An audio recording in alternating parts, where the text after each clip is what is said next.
Teman-teman, perkenalkan nama saya Beri Sinanggur, NIM 2003-02-0195, kelas 1C semester 1, Universitas Nusa Cendana Kupang.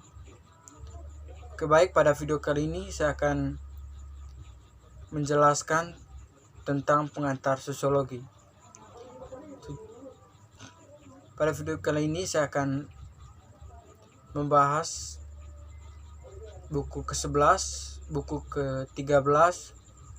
Tujuan saya membuat video ini untuk memenuhi UTS sosiologi. Oke, baik, langsung saja. Yang pertama, identitas buku. Yang pertama, judul Pengantar Sosiologi, pengarang Pamela Abbott, Claire Village, Willis Tiller, edisi berilustrasi, penerbit Rowley 2005, ISBN 0415312590 9780415312 tebal halaman 425 halaman. Tentang pengarang, Pamela Abbott adalah Direktur Center of Equality and Diversity di Glasgow, Caledonia University, Inggris.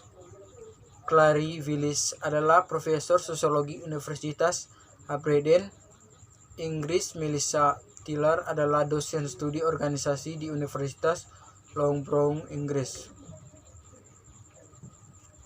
Resensi buku. Edisi ketiga dari buku terlaris ini menegaskan sentralitas berkelanjutan dari perspektif dan penelitian feminis untuk usaha sosiologi, dan memperkenalkan siswa pada berbagai kontribusi feminis di bidang utama perhatian sosiologi. Direvisi sepenuhnya, edisi ini mencakup yang pertama, bab baru tentang seksualitas dan media. Yang kedua, materi tambahan tentang ras dan etnis, kecatatan dan tubuh. Yang ketiga, banyak contoh internasional dan komparatif baru. Dan yang keempat, pengaruh teori globalisasi dan studi pasca kolonial. Selain itu, unsur-unsur teoris juga telah dipikirkan ulang sepenuhnya, sehubungannya dengan perkembangan terkini dalam teori sosial. Ditulis oleh 3 guru dan penguji berpengalaman. Buku ini memberi siswa sosiologi dan studi wanita gambaran yang dapat diakses dari kontribusi feminis ke semua bidang utama perhatian sosiologi. Isi dalam buku ini yaitu yang pertama, feminis dan imajinatif sosiologi. Biasanya orientasi itu muncul dari imajinatif serta kritikan orang yang jahat. Yang paling didominasi laki-laki adalah sosiologi yang tetap disiplin dan relatif baik dan memiliki pikiran yang mendasar untuk teori, metode serta pengajarannya. Namun masih banyak juga mahasiswa yang mempelajari materi tersebut dan juga dosen serta tim peneliti yang ingin mengetahui materinya. Ada beberapa kemajuan. Sosiologi tidak dapat lagi mengabaikan perbedaan seksual. Istilah yang digunakan di sini untuk merujuk pada perbedaan antara laki-laki dan perempuan sebagai subjek sosial. Dan sekarang ada beberapa diskusi dalam disiplin ilmu tentang perubahan yang diperlukan untuk mengatasi Blas Malestroom. Untuk diatasi, berikut ini adalah aliran menjalan artikel, jurnal, dan makalah konferensi yang diterbitkan oleh perempuan yang menulis dan dari perspektif feminis dalam sosiologi. Dan sebagian besar penerbit ilmu sosial akademik memiliki daftar feminis, studi gender atau studi wanita. Namun banyak peneliti sosiologis terus berfokus pada laki-laki dan mengabaikan perempuan atau tanpa memodifikasi. Teori yang membenarkan status bawahan mereka masih ada kecenderungan dalam ilmu sosial, meskipun sedang menurun, untuk menganalisasikan dari sampel laki-laki ke seluruh populasi, atau mengabaikan cara-cara di mana perbedaan seksual membentuk dunia sosial dan pengalaman kita tentangnya. Dan dalam buku teks yang digunakan untuk menambahkan gender sebagai topik yang ekstra daripada sepenuhnya, ada juga kecenderungan pemikiran feminis untuk dilihat sebagai tambahan yang membutuhkan 1 atau 2 kuliah, atau sesuatu yang dapat dengan aman diserahkan kepada perempuan untuk mengajar sebagai mata kuliah pilihan daripada sebagai elemen inti dari kurikulum sosiologi.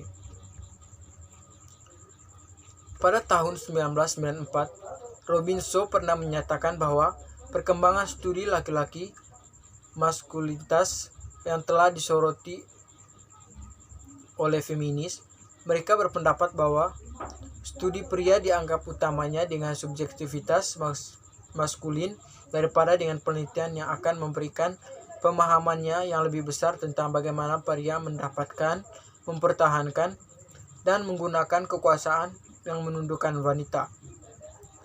Memang, studi pria adalah sering dipahami sebagai besar, sebagai perhatian dengan pria yang membebaskan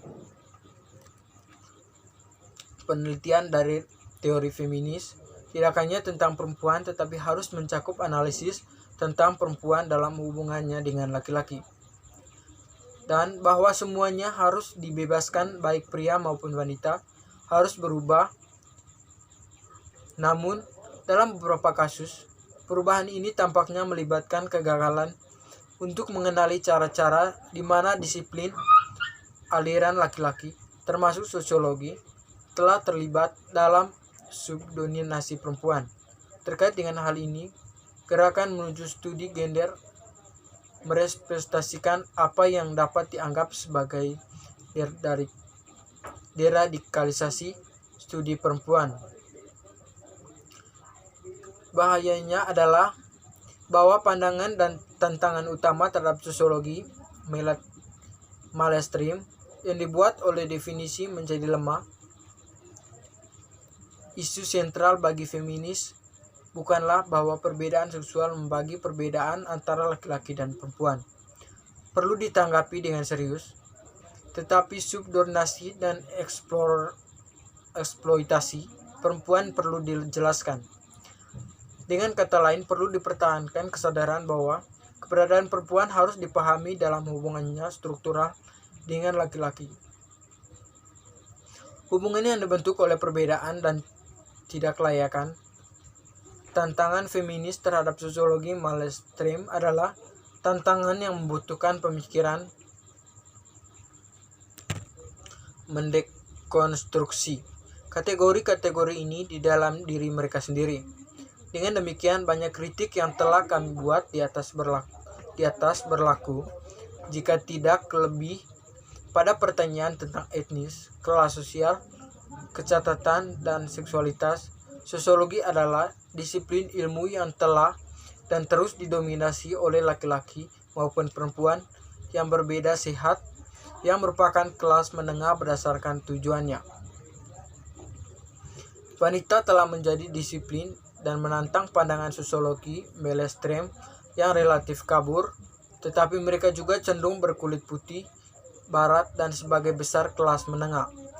Oleh karena itu, banyak sosiologi feminis kulit putih telah dikritik karena pandangan etnosentris mereka tentang hubungan gender, dan karena kebiasaan mereka memperhitungkan keragaman di antara pria dan wanita dalam kaitannya dengan kelas sosial, usia, seksualitas, disabilitas, dan dinamika kekuatan global.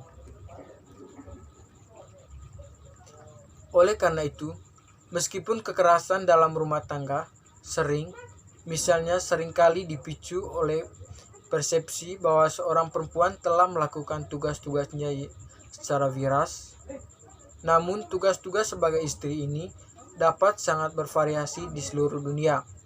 Di beberapa negara, seorang wanita mungkin dilecehkan karena keluarganya telah menuntut untuk memasuki mahar penuh, sedangkan di masyarakat lain, wanita diserang karena gagal memasak atau membersihkan, atau mengelola anggaran rumah tangga secara memadai. Dan yang dibutuhkan adalah teori dan praktik sosiologi yang mengakui.